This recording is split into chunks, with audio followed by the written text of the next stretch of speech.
I'm certain that I experienced this more than anybody else on the planet, but like a lot of vitriol against the hashtag and against hashtag spam. And, everyone from, people down the street to like Elon Musk are very clear about their disdain for ugly hashtags. The cognitive overhead that was part of these social products undermined their utility. And to me, I think that was like an organizational misfire because they weren't actually solving the problems for people out in the world. They were solving problems for Google. Hi, Rabble. Hey, Alice. Okay, so this week we have Chris Messina talking to you, best known for creating the hashtag, but has done much more than that. So tell me a little bit more about Chris. Chris is a technologist, a designer, a community organizer. He created the idea of a BarCamp, an open space event where technologists and creators can come together, and then went on to work on Google Plus, Google's large platform to try and compete with Facebook, and now works as a VC investing in stuff and works on promoting products on Product Hunt. And we talk about the evolution of social media from the early days in Web 2.0 and how we were trying to make it an open protocol, make it an open system that was available to everyone. And then the way in which we both interacted with the large companies that ended up controlling this space. And so Chris's history of both building from the user's perspective, creating the hashtag, being an early adopter of it, and then trying to work within big companies to get them to fund and promote this stuff is a fascinating story.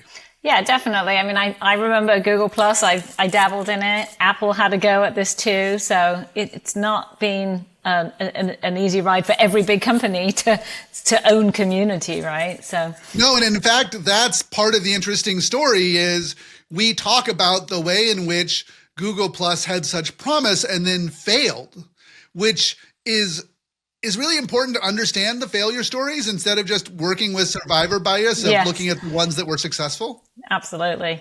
I mean, what do we always say? We learn more from what failed than what goes well. Okay, well, let's take a listen. I'm incredibly excited to have Chris Messina on the podcast. I first met Chris because he was organizing the first co-working space that I knew about and was someone in San Francisco who cared a lot about community, about engagement, was building people together. He saw O'Reilly Media organize the Foo Camps and said, oh, this is a great idea, but I don't want it to just be an invite-only thing. And so I'm going to make a BarCamp. I'm going to make this idea of an open space where we can bring everybody together. And Chris has done a huge number of things throughout his career. He is famous, of course, for coining the term and advocating for the hashtag, worked on the Flock browser, which is an attempt to do a social browser, worked on Google Plus and Google Buzz, and has worked on as a VC now with investing in AI startups and worked on Product Hunt. And so Chris has been someone who is both a community builder, a user of this, someone who's advocated for the open social web and the indie web, but also someone who has worked inside large companies and driven forward the product work. So thank you so much for coming on the podcast. Happy to be here. No small topics, I see. So happy to dig in. Yeah, absolutely. One of the things that people think of when they think of social media platforms is they have this idea that somehow the people who work for the companies are the ones who are creating it.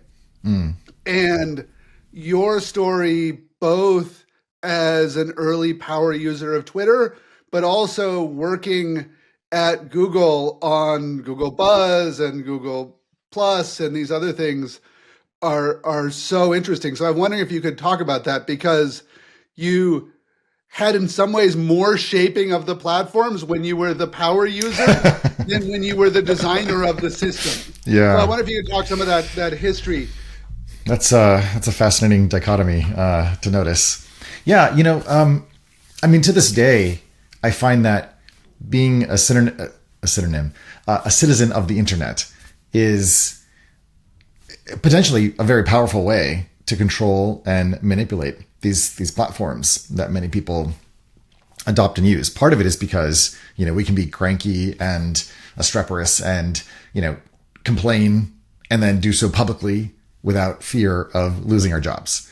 And so certainly earlier on, when we were just figuring out these tools and technologies, you have this interesting dynamic where power users are getting to new use cases quickly. They're discovering and feeling the edges of the tools and what are possible, and then essentially trying to solve their own problems if the platform is not willing to or able to, or has like a curated idea about what things would be acceptable or usable by their preferred end user, let's say. And there's often a tension between these power users, like us, who are more oftentimes in the minority relative to the overall larger set of people that ultimately, if you're building especially an advertising business, you're going to be targeting eventually. So, in my case, I find it so interesting, both like humbling, but also validating, I guess, that, with the idea of the hashtag, it was something that became obviously necessary for people who were early on Twitter, because back then it was an SMS-based service. And if you followed someone, everyone's tweets were sent to your phone at all times of day. And it was like, I don't want to get all of Rabble's stupid tweets, like, at 2 a.m., 3 a.m. when he's in some other part of the world, but I want to stay in touch with him. Or you and I are at the same event and I just care about, the content from that event. How do we make Twitter work for us? And then ideally maybe prototype some ideas that can be useful downstream for other users. And so the hashtag came out of that. The hashtag came out of IRC. It came out of our, nerdy communities that had solved these problems using very primitive tools that now, of course, have become quite popular. But in doing so, we had to hack the system to our own needs, which is why when I proposed the idea, to staff at Twitter, specifically Biz Stone, he kind of summarily rejected the idea because he was thinking long term about the actual users that he wants to. Yeah, he hated it. That he wanted to serve, and those users looked nothing like me or were nothing like me. And so he's like, look, I have to protect this platform from people like you who have crazy ass ideas, who want to mess up the language. And I need to keep this simple and basic so, it passes the mom test, which is its own kind of bullshit. But in any case, I think being on the outside, I could then also recruit more people in our community and then try these things out. I mean, if everyone had told me, or not told me, if people showed me by not using it that this idea was a stupid idea, then I would have abandoned it. I mean, there's plenty of stupid ideas that I've had that didn't actually work. So, the hashtag is just one that happened to. And then when I was at Google, there was a different both pecking order as well as set of priorities. And you're inside where the sausage is being made. And you've got a chief chef that's like, we are a restaurant that makes this kind of sausage, not that kind. And, Chris, that's nice that you have a special taste for fusion, but we're not doing that. And so then you have no agency because, of course, you work for an organization and you can't essentially fork the code or make it your own.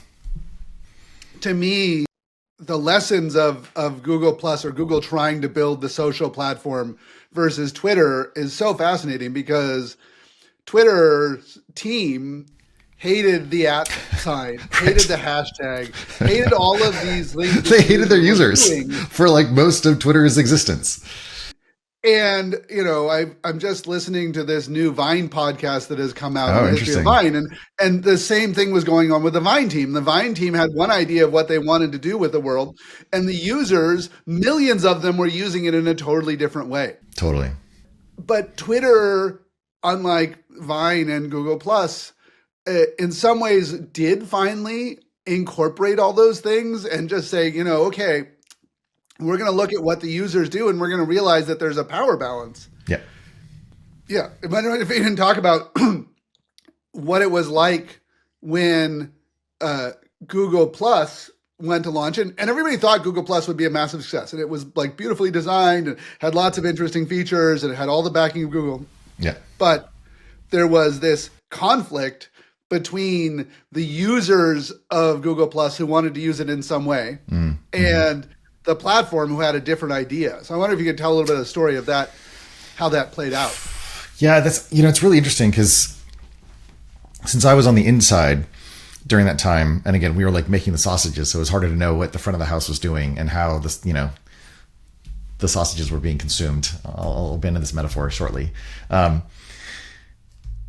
There was a number of, I would say, adverse aspects to Google's approach to building Google Plus.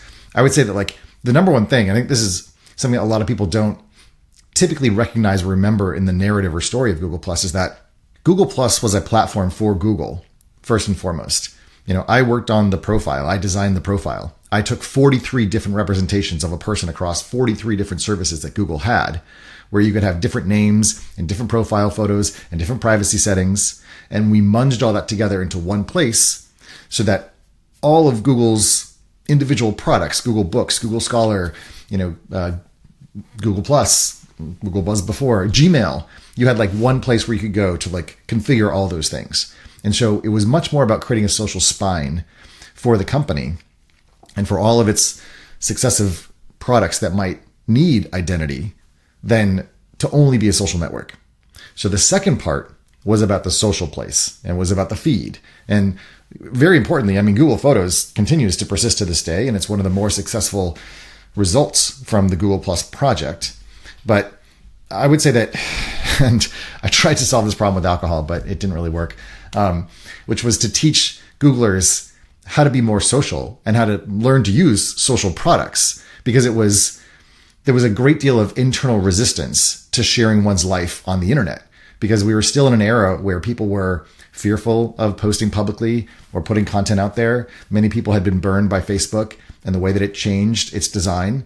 And so I think that there was this, again, almost like ironically over fixating on a certain set of power users who wanted absolute control over who could see what content, that when it came to they wanted those to configure each of their Google circles. They wanted That's to right. be able to manually go in and say, okay, I'm going to add this person and remove this person, and didn't think that an algorithm could do that. And they wanted, there was Well, one it was set both, of users. right? So I think it's important to know, like, the technology at the time wouldn't have been able to necessarily do a good job, like TikTok does, in putting content in front of the right people. The other piece was that there was this, kind of engineering mindset that people would be willing to or would want to have these very detailed circles that they would, for some reason, maintain with lists and lists of different people who could see some things and not other things. And,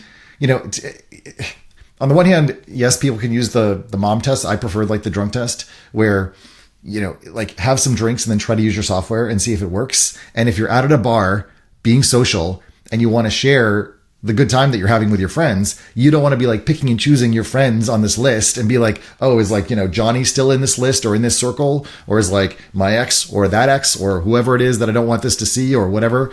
And so the cognitive overhead that was part of these social products undermined their utility. And to me, I think that was like an organizational misfire, because they weren't actually solving the problems for people out in the world. They were solving problems for Google. Yeah, and that's that part of what led to the sort of the famous blow up around real names, is people wanted to make parody accounts. They wanted to use their drag names. They wanted to they wanted to be playful with this, and it felt like Google was like, yep, be serious.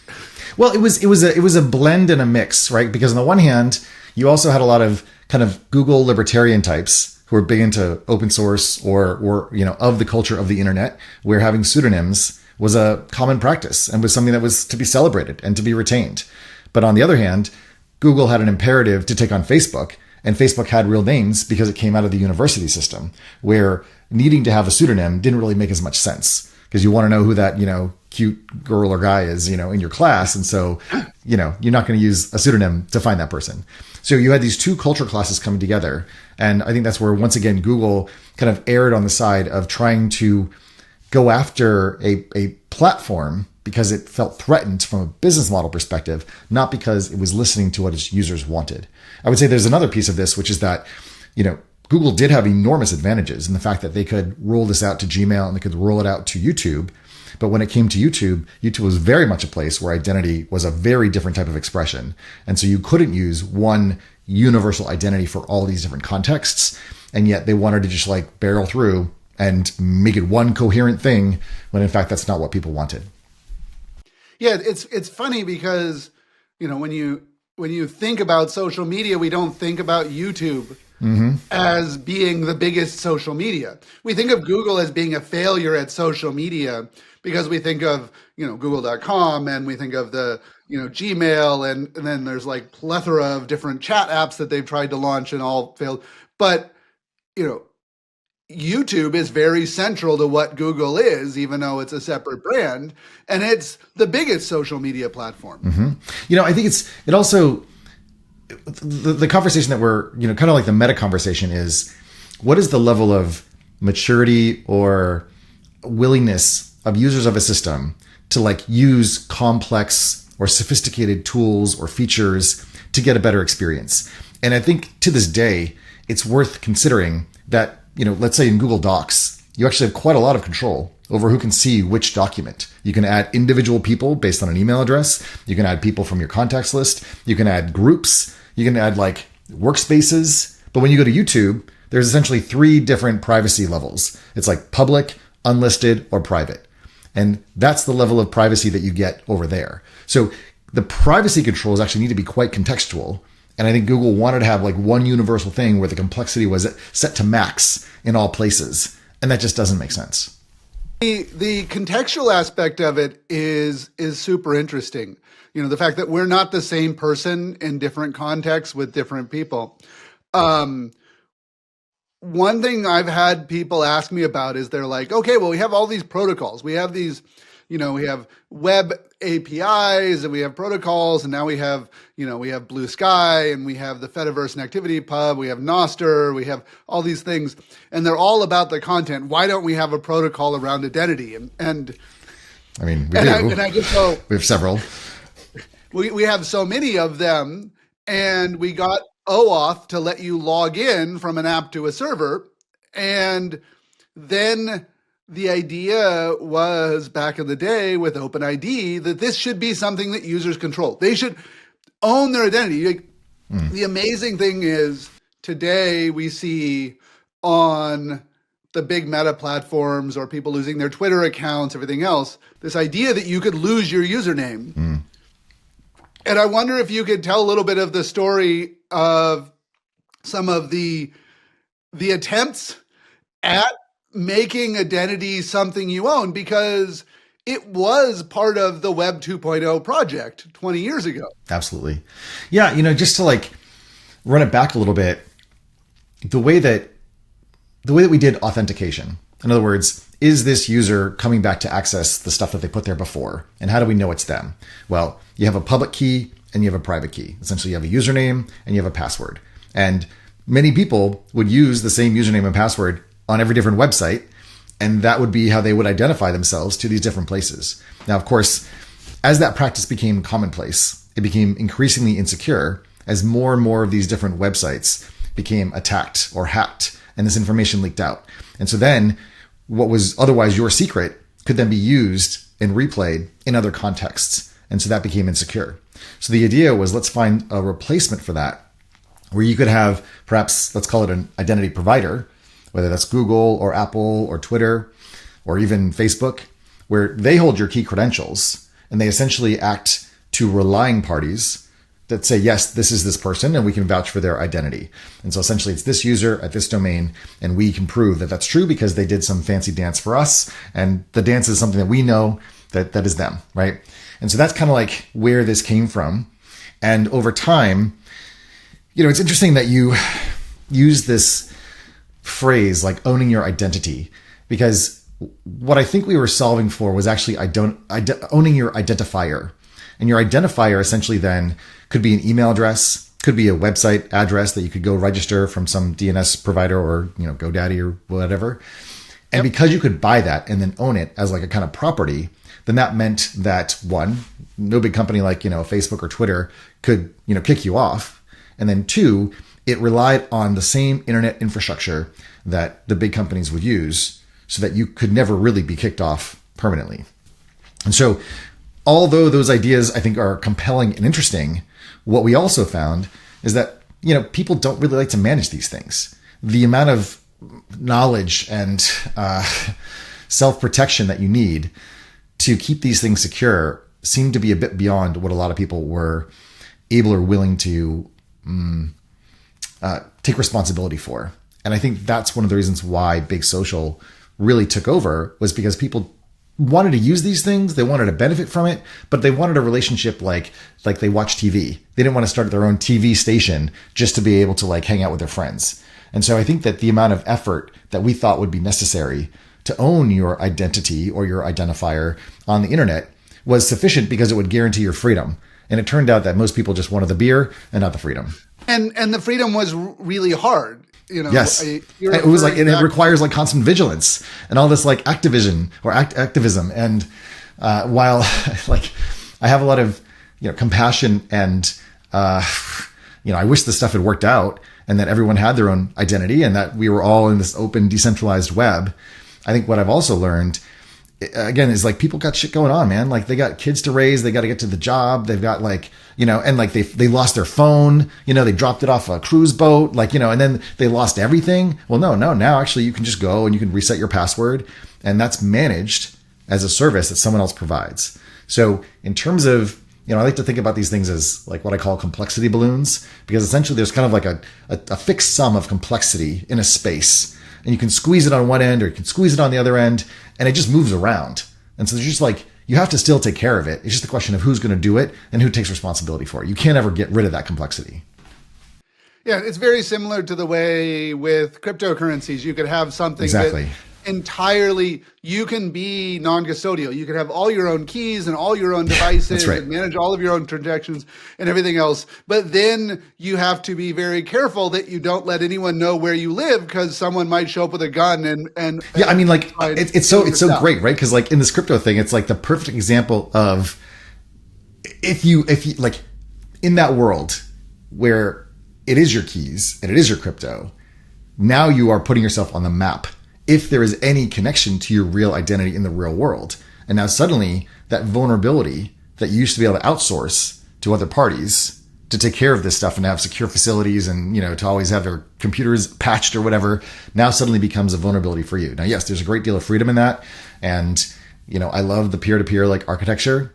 And yet at the same time, it's really hard to create a command Z in that space if you don't want the authorities adjudicating how that space functions, either with regulations or with rules.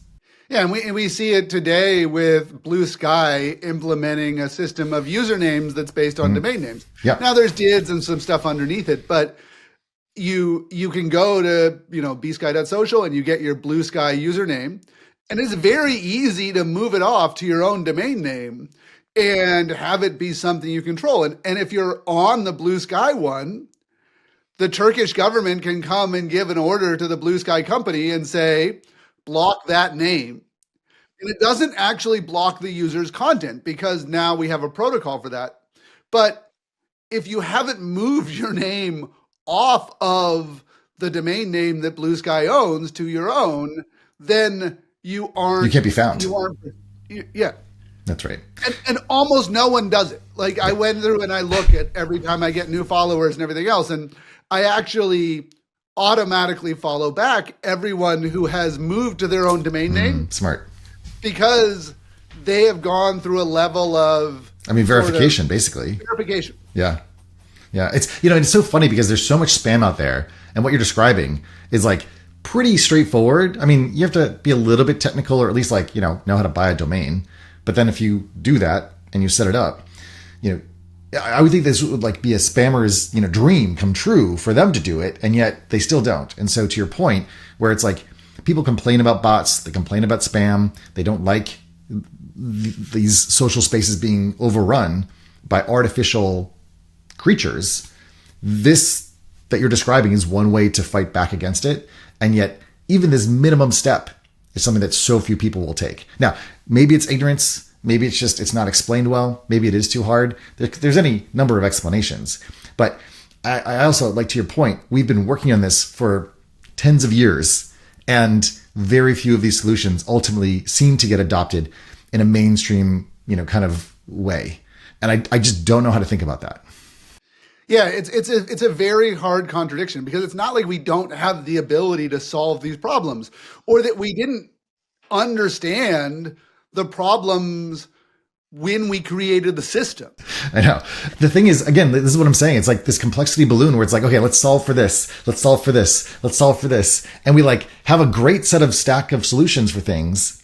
But then when it comes to offering it to the user, either there's not sufficient benefit, or the pain is like easy enough to like complain about, but not enough to do anything about. So there's a lot of like armchair quarterbacking where it's like, oh, if I were in charge of like Facebook, it would be so much better because I would do this and this and this. And we're like, well, we did all those things already, but nobody used it. So how are you going to solve the adoption problem? Because that's the real problem.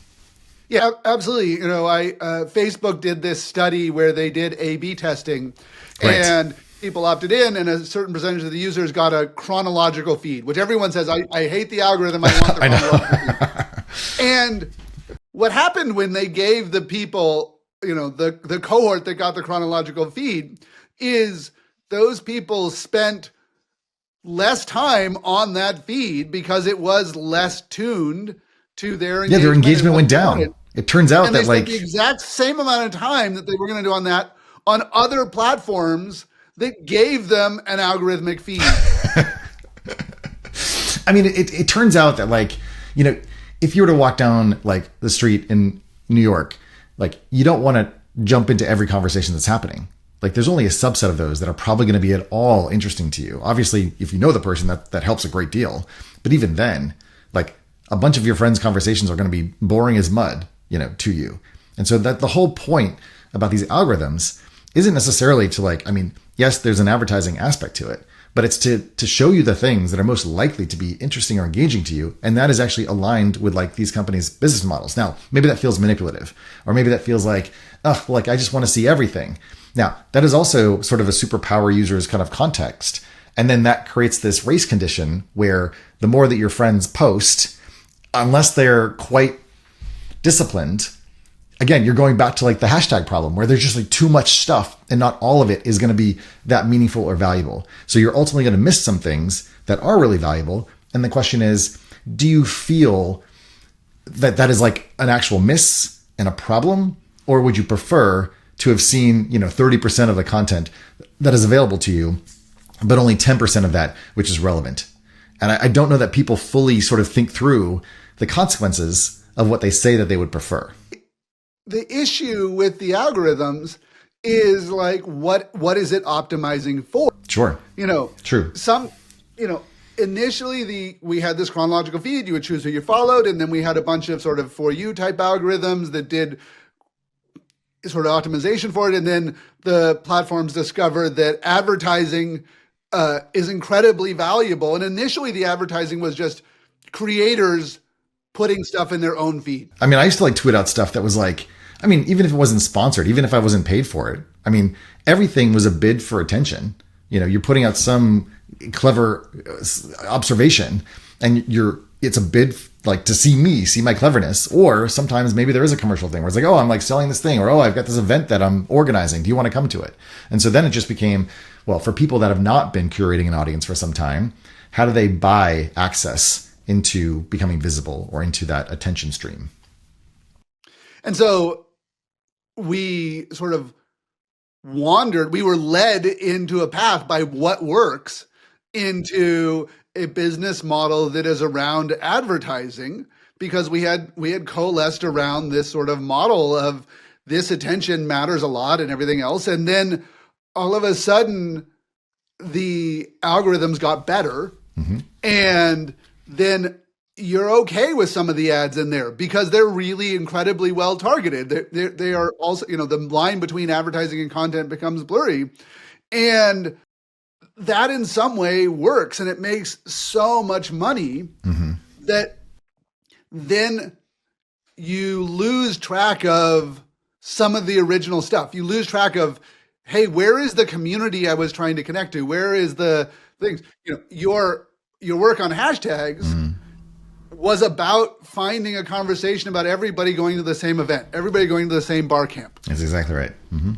And then hashtags were so effective at grouping together people on that event that we built the entire algorithmic system around discovery based on hashtags. And now you have this thing where people will put in every number of hashtags because it triggers the algorithms to give you an audience. And you're now building an audience based on understanding the algorithms instead of understanding the community. Well, I mean, as they say, show me the incentive and I'll show you the outcome. So, I will say that there's been an enormous, and I may experience this. I'm certain that I experience this more than anybody else on the planet, but like a lot of vitriol against the hashtag and against hashtag spam. And, everyone from, people down the street to like Elon Musk are very clear about their disdain for ugly hashtags. And yet the point that you're making is the reason why they, to some degree, like the behavior around them was corrupted. The hashtag is no different than like the dollar sign. Are people angry about, dollars showing up in their bank account because it has a, dollar sign in front of it? No, it's like, it's all about context and about use. And so for people that, again, were trying to gain attention that was unearned, the hashtag and the use of it, just like the domains on Blue Sky, maybe eventually all the spammers are going to have domains and all the normal users are not. And so your strategy of following those people that have domains, that won't work out because they've discovered, just like the hashtag, it's a shortcut to getting people like you to engage with them. Now, I don't know if that's going to like play out, but I think it's very important to recognize that these tools that we create for ourselves, especially those that are in language, that are open source, that allow anybody to use them without getting permission from anybody else, has a potential for abuse. And so in any type of, not detente, but like arms race situation, you've got to constantly be kind of like going back and forth between giving people huge, new, powerful tools and then also correcting for those exploitation or imbalances in their use. And so I kind of like hashtags have come to this interesting place. Like I spent a bit of time both on Blue Sky and on Threads. Threads is, just like Twitter did in the beginning, like they have a war against hashtags. You can still use them. But they've really restricted you can only have like one tag per post, which I think is insane, but fine. And now they've even like moved it so that you have to like put like your topic above the content. And most of the time it's not a hashtag. Now there are, I don't know, I suppose maybe it's an aesthetics thing, but what that means is that when you federate content, in other words, you take your content that you post to Threads and you send it out to the social web, you lose that metadata. And so the whole point of being able to aggregate this stuff across social platforms so we can all find each other no matter where we are on the social web basically is undermined by an aesthetic preference as opposed to utilitarian function. And so I think, again, it's one of those things where there's a trade-off that is illegible to the people that use these things. And again, this goes back and forth between like, okay, I'll accept that that's what people do. But then long term, years from now, people are like, well, I can't find my community anymore. I'm like, well, you stopped using the tool that was there for that very purpose. Yeah. And I find it very sad when I see people who are community builders and they're community creators and they've coalesced a community around it. And in order to do that, they've learned how the algorithm works to do it. Instead of figuring out the social connections and what do we have in common. Because the algorithms are very helpful tools for doing it. Sure. But they're also like idiosyncratic. They're like, they also like kind of shape your content or they shape your engagement, and I mean, I think X is the worst offender. It's just, the enshittification has grown so significant. Like, I don't even think you can open a web link anymore on X and like get the URL, let alone open it in like an outside browser. Like all roads, start and end inside the X world. It is AOL all over again. I mean, it is. And for people that like, it blows my mind that technologists are using that platform and they're like, okay with it. It's like they're creating their own enslavement and yet also like barking at the moon. I don't understand how they don't understand what's happening over there. No. And it's really sad. And the other part of it that is sad is, on so many of the social platforms, on Nostr, on Mastodon, on Blue Sky, even on Threads, I'm like, I suspect that this is a real person or someone has done it, even if they're using a large language model to help compose what they're doing, everything else. And then I go over to Twitter because I'm just going to fucking dead name them. That's fine. And I go and I say, I look at it and I'm like, there's so much LLM slop. There's so much AI slop there because of the incentive systems. Basically, they have incentivized paying creators in a certain kind of way for a certain kind of viral content. And you're like, what is real anymore? It's worse than that because it's like, what is good? I mean, I find myself like seeing posts that come through and I'll read it as though like there's something significant or important because they use the formatting of like a news story or something, or like breaking news or, you know, something exclamatory. And then you'll like read down and you're like, what did I even read? There's like no content in this thing because it's so good at conforming to what used to be a necessary form for actually sharing something that was breaking news or that was important or significant. And now it's sort of like we're in this like everything has a klaxon against it and everything's sort of like, you know, at the 11th volume. And so essentially it's literally noise. And so it becomes very difficult to create the type of meaningful connections that I think used to be possible in these spaces where you would have essentially like highs and lows. You'd have moments where like people would gather together around a trending topic and like, you know, kind of like dice it apart and like figure out what was going on. And then the rest of the time you're just kind of like mumbling and just kind of like chirping, like, you know, that the whole Twitter thing was about that. It was just like birds outside, just like kind of like talking amongst themselves, like nothing very important, but just like, here's what's happening today. And then sometimes you strike up a conversation. You're like, wow, I don't feel so alone on the internet. And that was the whole idea. And then, you know, the bird metaphor for Twitter was so good because you didn't have to even have the hard context of what you're talking about, but you flocked together. You all of a sudden found people who were like, oh my God, these people together, and you moved together and you felt like you were part of a movement. And with the language models, it's just like, where is the movement? Do you remember? I mean, this is like the browser that I was working on was called Flock for this reason. Yeah. The idea was that you should be able to go onto the internet and find birds of a feather and go and explore this amazing new cyberspace and have that experience. And now we're surrounded by, you know, artificial agents and characters, and that's fine. You know, that is going to be the future. But I think part of what we're maybe pointing to some degree is like, where does the humanity lie? How essential is it to the ongoing positive experience of the web? And if anything, like what is the message for the next generation? Because they're given all these things with a set of assumptions that this is the way it should be. You know, it's like, you know, if we grew up with the television and video games and our parents did not, then of course they would see us using those technologies and freak out because they didn't have them. And so like, oh my God, our kids' minds are being rotted because they play video games and violence and rap and all this like terrible stuff, and they're not going to be okay. And it turned out we were okay. But we also had choices that were very different than kids coming up now who start from like grade 6 having all this algorithmic content fed to them and never having had to do the work of coming up with a clever hashtag on their own to then organize their friends around it so they get the reps in for understanding how to mobilize on these social platforms, which should still be possible. Well, I think they are mobilizing on the platforms. You know, the funny thing is, we always say that the new medium is destroying the youth. Mm-hmm. You know, of course, it was like the novel is destroying young women's ability to really think and have a conversation, you know. I mean, the newspaper basically like gave everyone the ability to like, you know, read eventually, and like, wow, that destroyed civilization, didn't it? It was like, And, you know, and the crazy part is now, you know, I'm a parent of teenagers and I look at how they use the internet and social media, and they love watching videos of other people playing video games. Yes. And that's like true. shooting the shit while playing it. Well, that's their sports. I am the old dad who's like, how can you enjoy this? This is boring. Like, why? You're not even playing the game. Yeah. But I also am able to get that it is social connection, it is inclusion, and it is being identity and part of a group.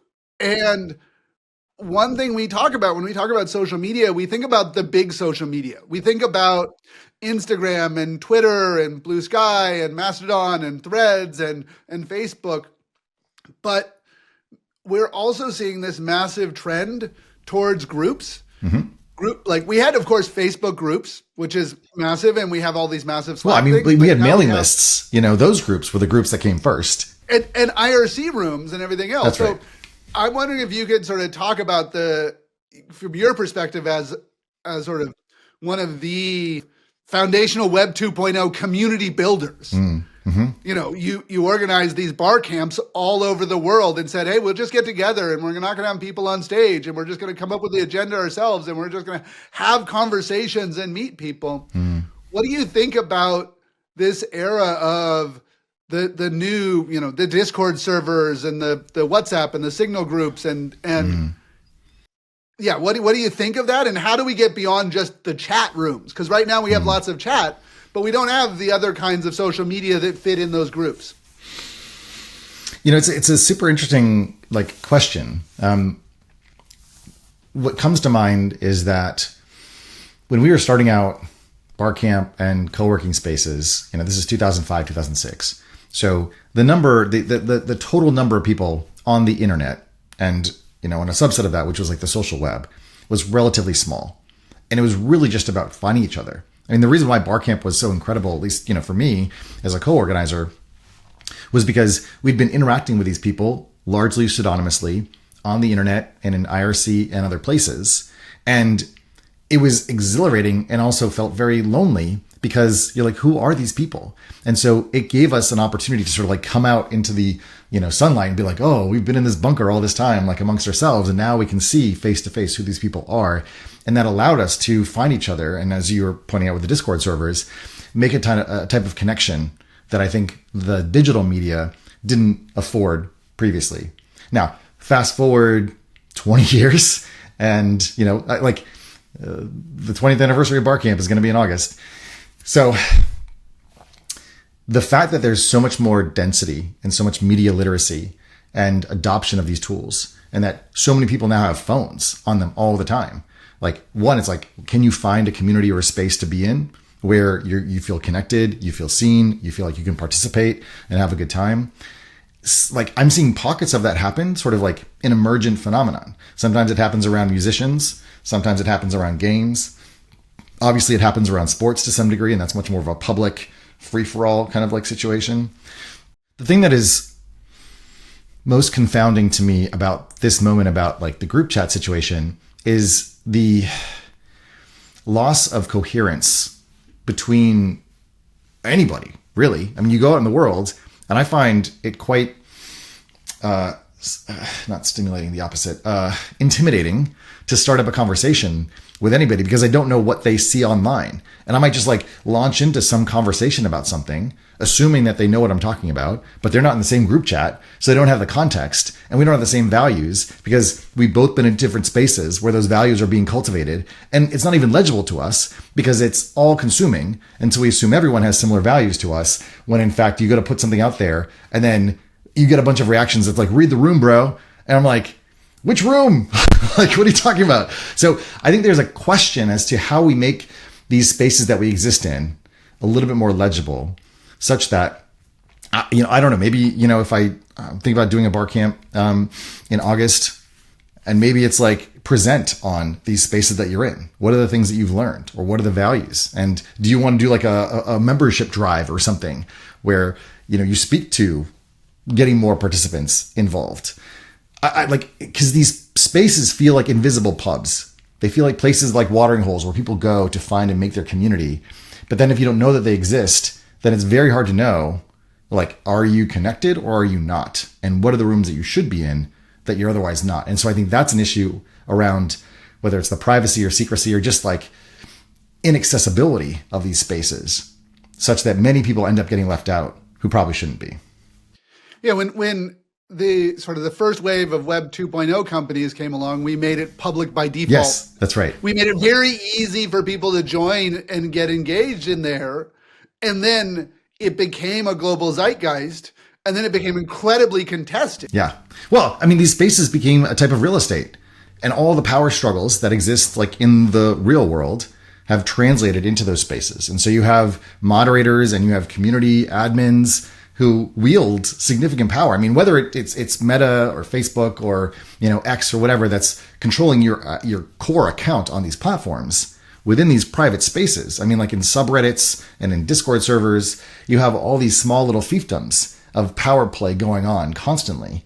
And these are executed by many people who have no idea about governance or governance structures or about like what we've been doing with democracy for like the last 200 years. So a lot of them end up becoming despotic. Some of them maybe are beneficial, hosts, and that's good. But that is almost like a whole civics education realm that should be considered in modern education, because if we're going to be holding court in these spaces, we should have a sense for what justice actually looks like. Yeah, you end up with this sort of HOA right. self-governance nightmare. Yeah. But unlike a real HOA where you have like published rules for what the homeowners association is agreeing with and meeting transparency around it, and you can vote out the HOA board. Right. In all of these spaces, be it a Mastodon server or a group chat, like we aren't training and mentoring people into this governance. We're not building good governance tools. We're not building good accountability. It's one of the people I've had on the podcast is Yoel Roth, who runs Trust and Safety for Match and did it for Twitter. And Yoel was talking about how his original goal was studying how do we self-govern ourselves on the internet. Yeah, I do think that there's at least some set of people that are interested in that and take it somewhat seriously. Most people just want it to work well. Well, I know, but like politics is confronting moments of disagreement between two different sides that have different perspectives, and those perspectives are oftentimes like, well won from actual experience. So you can't just invalidate one side or the other, but getting into consensus view just on like the phenomenon that we're describing, and then we can have our disagreement, is incredibly challenging because it takes a lot of work. I mean, a lot of this moderation work is thankless work. It's invisible work. And it's like really hard, especially if, you're some Johnny come lately that like stopped by some subreddit and you will have some inflammatory thing to say. And yet there's been a community that, again, are like the regulars in this pub that have been hanging out for a long time. And you just like want to make your voice heard.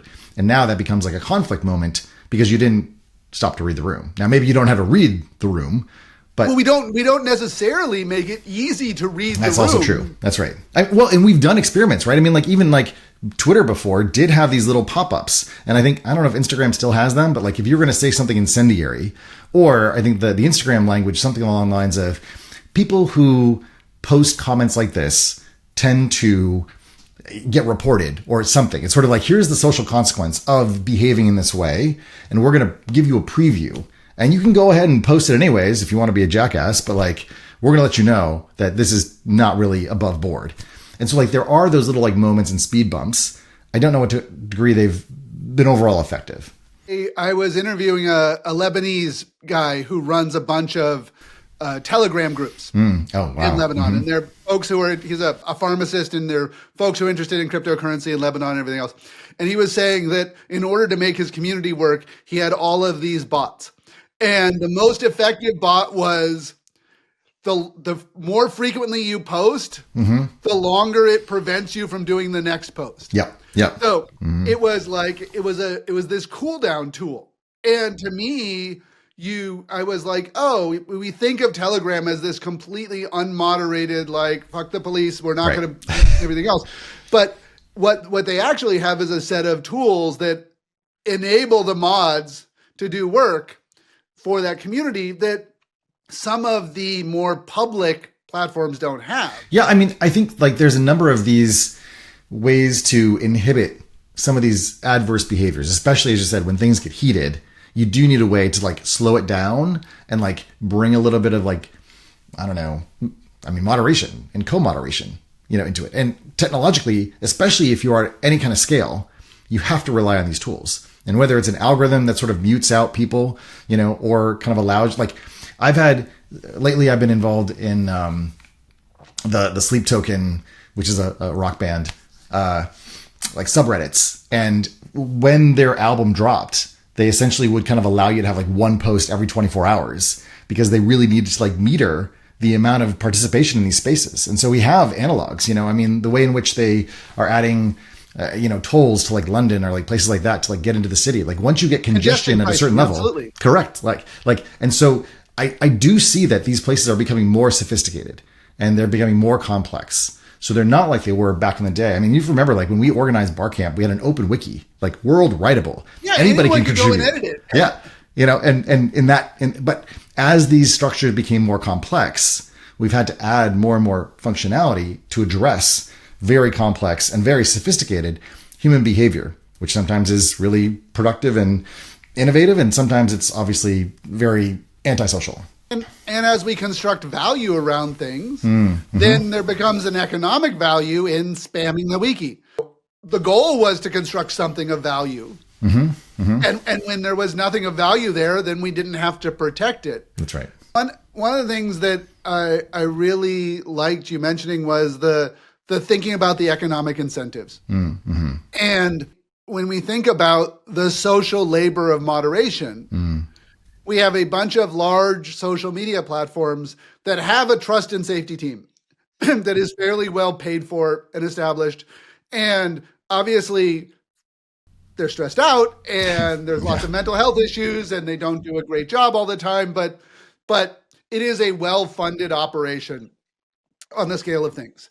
When we go to the open social web based on protocols, we don't have that. And we then aren't compensating people for that social labor. And so I'm wondering if if you've had any thoughts as the organizer of communities, but also as someone who is now a VC, now investing in these platforms. And, you spend a lot of time on Product Hunt. You spend a lot of time looking at these emerging products. Yeah.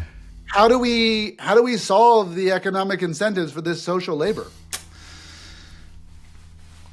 Another, big juicy question. I would say like there's a number of different approaches. Like one obviously is automation.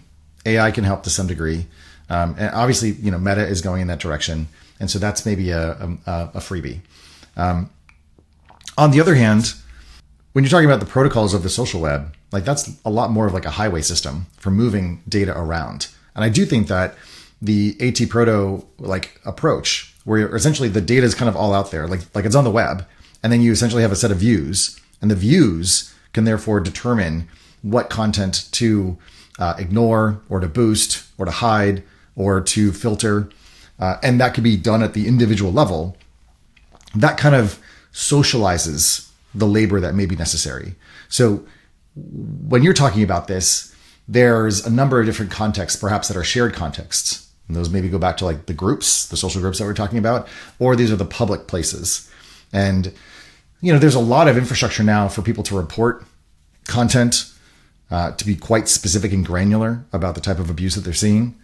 And then there's also, whether it's community notes or other kinds of almost like neighborhood watch type situations where you get enough votes and then essentially it gets muted or hidden, but maybe it's not completely removed. You'll see this in like subreddits where like comments are collapsed. And so it's still present. And if you want to like get into the weeds, you can take a look. You might not want to. And so I think like that's part of it. Now, if you're talking specifically about remuneration or about having a new form of work or job to pay for these things, I know, for example, there's a number of organizations that do this type of work on the Fediverse and on Mastodon. Yep. And this is a true, if not bystander problem, collective action problem where getting people to pay for anything, especially on the open web, is very difficult. And so this is why I think like mall style, MALL style social media works in many ways because they have both the economic wherewithal through advertising to then cover and pay for essentially keeping the place somewhat clean. Yep. And so we have not, I don't think, figured out or really truly embraced economic activity on the open social web for fear of it going down the path of crass advertising and commercialization and things that we said we don't like. And yet, I had to go through my own healing of this like money wound that I had for much of my adult life to come to the realization that money is sort of a form of a capillary system for moving value around. And if we don't figure out how to do that for the social web, then all the economic value is going to accrue in these small proprietary contexts. And we won't be able to support ourselves because we'll be anemic. We won't have those blood cells moving value around because we can't support them because we'll be overwhelmed and overloaded by all this AI slop. So effectively, whether you put a postage stamp on it, like the Postal Service did to basically say, hey, you want to send a message from, the West Coast to the East Coast? Well, this is what it's going to cost. And we'll run some horses between there. And that's how it's going to pay for itself. In the social web era, we may need to do the same thing. And there are a few different protocols that are coming out. I think 402 is one. I don't know, it's X402 and then like L402. I don't know. There's a couple of those. Like the whole payments thing is definitely an interesting opportunity. And then perhaps there become these like paid for filters or curators or almost like a kind of decentralized technorati that, you might want to sponsor. And so maybe that's another way to go forward. Yeah, I mean, we do have social models. If we think about what we're doing is looking back in history and the human behavior in the past and say that humans are the same and that our technology and political and economic systems are changing, but we are the same kind of people that our great-great-grandparents were. Like churches funded themselves and provided a tremendous amount of service. Right. They had Patreon back then. Meeting centers and where do you think the name Patreon came from? Yeah. And we had a system of semi-voluntary, not enforced by the power of the state, but, enforced by social contract of tithing into the system right. And an accountability around it. We had the Kiwanis Club and the Goodfellows Hall. This is all of the, bowling alone theory. When you're in a church, and they're passing the basket, there's a kind of social coherence and cohesion around this. And it happens through rituals, like every Sunday, let's say, depending on your denomination. And so that is something that I think we lack on the social web because we don't quite have visibility into it. Now, maybe it's like, Chris donated to this Mastodon server and then that as an activity shows up on my profile or shows up for other people's profiles. I don't know. But there seems to be, again, this tension between privacy and then supporting the institutions that enable us to have these types of experiences. And so I see so much like poor-minded thinking where a lot of people don't want to support and fund these things that they use constantly because there's this attitude of either entitlement or of persistence that this stuff is just going to stick around without actually doing that contribution. And so I don't know if it's a generational change. I don't know if it's an attitudinal change. I don't know if like people are just like, well, the web is like full of like fraud and everything, so I don't want to like put my money out there, or if it's just like too hard. And I struggle, just like I said about some other things, to think about how we get past that behavior. Yeah, no, it's quite tricky. Public radio, community radio has the same problem, which is it is broadcast freely over the air. So they need to figure out some way. And they give you tote bags and right. They give you special events and right. They give you call outs on the radio. And yet it only barely works. Yeah. Yeah. Well, and they get a bunch of money from the government through taxes, which is now at risk of being taken away. So, and I don't think a lot of people like the idea that the government would fund a lot of these decentralized social platforms, especially if this is where more fringe communities end up going. And then it becomes very, hyper partisan and political. And so you need almost those spaces to be independent, and yet they require independent funding in order to function. Absolutely. This has been a super fascinating conversation. I want to wrap it up with asking you a question about first, what rights should we be demanding? I have sort of this proposal that I'm floating, the social media bill of rights, which is like you own your own identity and you have the right to say over algorithms, there will be algorithms, but what is it optimizing for? Mm-hmm. Can you choose? Mm. You have the right to self-governance. You can choose what government rules you're relying on. Not say there shouldn't be management rules, but what regime do you live under? Mm. You have the right to interoperability and exit. Mm. You have the ownership of your identity. I am curious if you think there are things in there that we should add or change, or other things that should be important. To give you one example, here in New Zealand, they're just launching a campaign to do Australia-like age verification to prevent minors from using social media. Yeah, yeah. And I realized that my Bill of Rights didn't have the right to use social media permissionless without verifying your identity with the government. Mm. Yeah, and there's a Utah bill, and I think there's another one maybe in Ohio that are advancing these programs to require essentially a type of parent vetted and then government like protocol to determine the age of people who are using these products. In WWDC a couple days ago, Apple has announced new tools to authenticate the age of the users of the devices. Now, I feel mixed about this, both as sort of like a civil libertarian and also someone that knows that these platforms can be exploited. No system is absolutely secure. And the disenfranchisement that can come from these platforms requiring a kind of age verification could be really problematic, especially if it's coming from a spirit of like helicopter parenting or fear, as opposed to, again, sort of building resilience into a younger generation that knows how to work with these technologies, understands the risks, and can take care of themselves. Like, that's the world that they're going to live in. And yes, while I want to protect them and keep them safe, you also have to build them up so they can operate in these contexts. So I think like that's very important. But that, to me, this sounds like there almost needs to be a little bit more like a Declaration of Independence than a set of like civil rights for the internet. And the reason why I say that is because I don't know how you enforce it.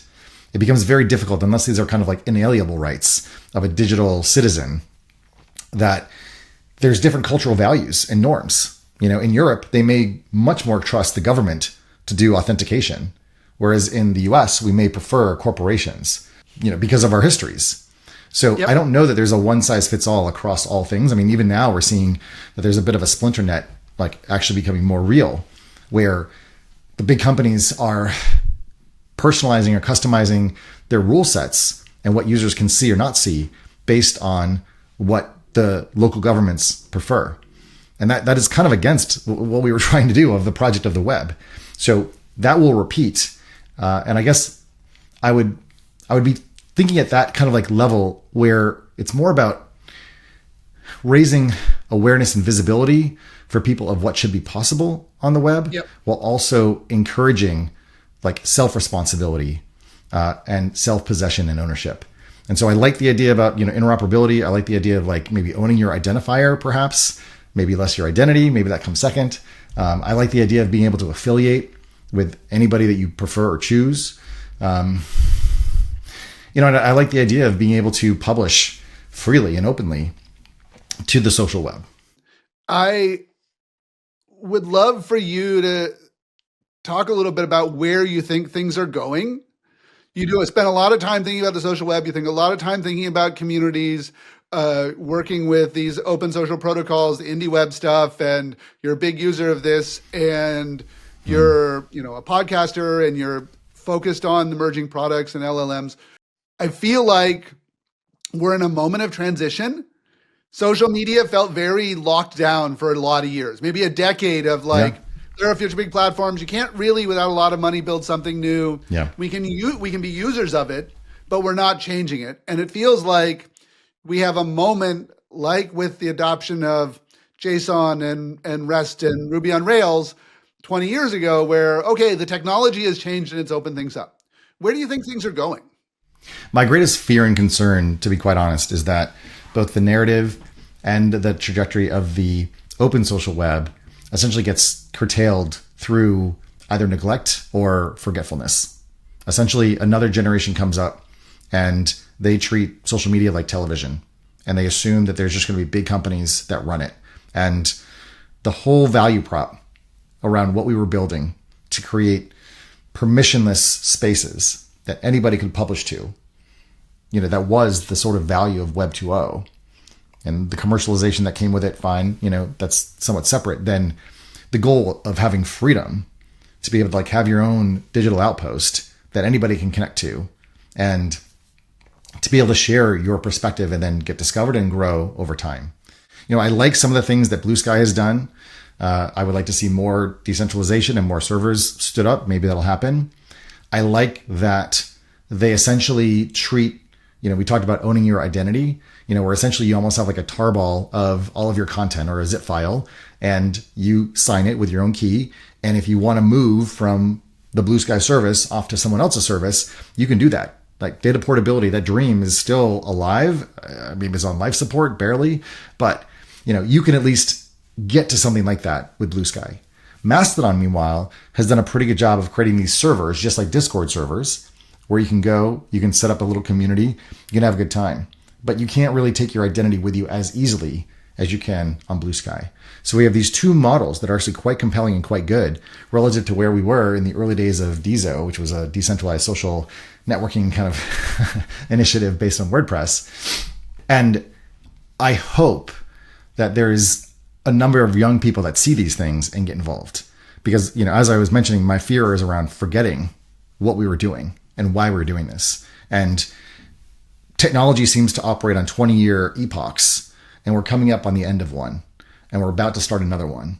And if we forget the primacy of these technologies and tools, and we don't continue to develop them and deploy them and make them lower cost to run and more attractive, and allow them to keep up with the proprietary solutions that are out there, from the TikToks to threads to whatever, I think there's going to be a generation that essentially kind of gets very complacent. And then eventually they'll come to the point of frustration because of stagnation in these platforms. And then they'll have to revolt. Now, maybe that's just the normal course of things, and we're in kind of this 3-body problem when it comes to social media. I don't know.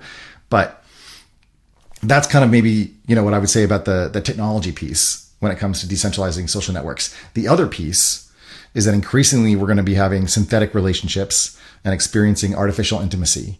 And so as LLMs become more compelling at creating content that is synthetic, but gives us exactly what we want, this idea that you're going to ever have a chronologically sorted feed of random stupid stuff that, your friends are talking about, but that has no interest, to you, I think is unlikely to persist. And I think that's a problem. Yep. So then the question is, what do we do to develop increasingly interesting and compelling humans that are competing alongside these artificial entities? And how do they find and lift each other up by investing in each other's humanity?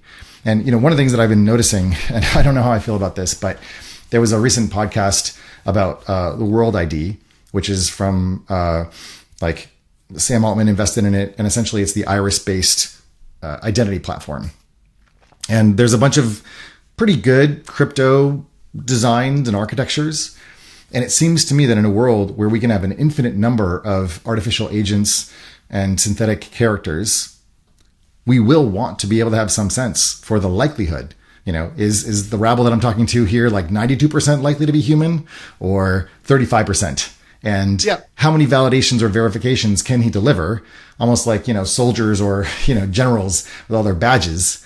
So I can be like, okay, this seems like the person that I actually want to be talking to and investing in and having a long-term conversation with, because we have a relationship over time, than simply an AI that has no interest in me, can't support me or provide me with calories or things like that. If I get sick, robot rabble is not going to come help me out. So no, because we thrive on real human connection. It's essential. It's essential. So we know these things, but we're in a moment where we're going to be experimenting with and developing these synthetic relationships, because real human relationships are challenging and hard. And so we need to build stronger, more resilient humans who are willing to have those tough conversations, to go into the politics and not get triggered, to go deeper into mutual understanding and co-regulation in order to participate in that new web. And those are skills that I don't think the robots are going to have. So I guess I want to remain optimistic. I have to, or else I would just, freak out. But I think it's a mix of those things. So we have some stuff, some technology to experiment with. We have a younger generation that needs to know more about this stuff. And then we need to improve the humans who are on this network and become more compelling than these AI alternatives. Absolutely. Thank you so much for your time. I really appreciate it. And I'm so glad to have you on you. And I look forward to seeing everything you build in the future. Thanks, man. Well, I appreciate the invitation and for indulging me.